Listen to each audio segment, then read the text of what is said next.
Hello friends, if you are thinking to start a company with a partner, then you have reached into the right video.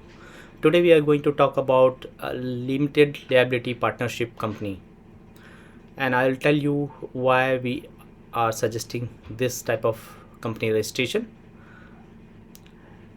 So what is limited liability partnership? So it's a partnership form where in two or more than two partners meet together and then they start the business.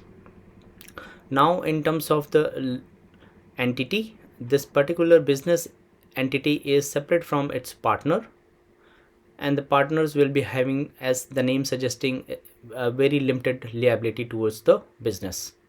So let's see what are the advantages and disadvantages of limited liability partnership form, and we'll also talk about the requirement towards annual compliance and audit reporting. So in limited liability partnership company, the biggest advantage is the personal assets are not at risk for the business debt in negligence and misconduct by the other partner.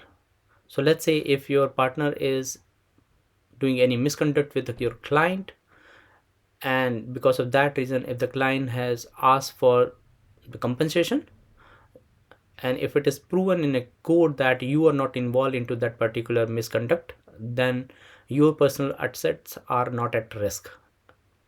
So that's the biggest advantage of this particular model.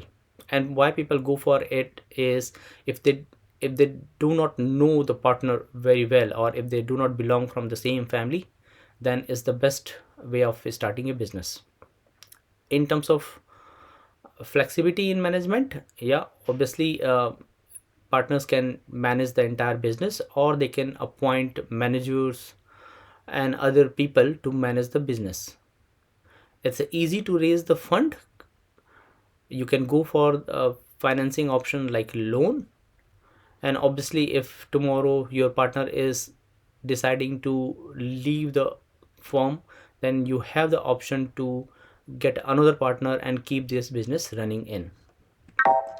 So let's have a look into what are the disadvantages are of a limited liability partnership firm.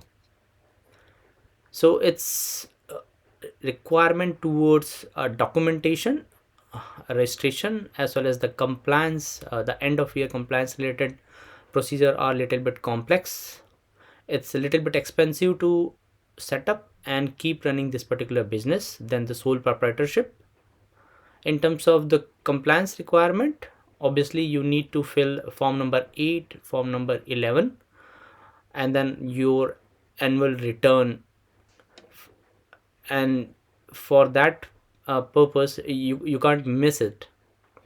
If you miss it, there is a penalty after a certain period point of time. Another disadvantage could be if there is a conflict between the partners, or if there is a conflict between the opinion, then it may affect the business. The third challenge with LLP is you cannot raise money through equity properly. Why? Because it's not a private limited company, so it will be difficult to raise equity through shares basically. So that's all into today's video. If you like the content, then please subscribe the channel and hit the like button. Thank you for your time. See you next time.